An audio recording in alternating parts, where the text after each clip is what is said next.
எலும்புகள் உருவாகல, நரம்புகள் உருவாகல, தசைகள் உருவாகல, தரிசனம் உருவானதே.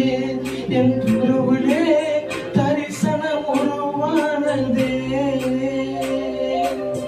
எலும்புகள் உருவாகல, நரம்புகள் உருவாகல, தசைகள் உருவாகல, தரிசனம் உருவானதே. தாய் கருவிலே தரிசனம் உருவானதே. எப்படிப்பா உமக்கு நன்றி சொல்லுவேன், சொல்ல வார்த்தையே இல்ல. நீங்க போதிய வாழ்க்கை முழுவதும் வேறு ஆசையே இல்ல. எப்படிப்பா உமக்கு நன்றி சொல்லுவேன், சொல்ல வார்த்தையே இல்ல. நீங்க போதிய வாழ்க்கை முழுவதும் வேறு ஆசையே இல்ல. என் தாய் உருவாகும் முன்னே என் கருவை கண்டீரையா.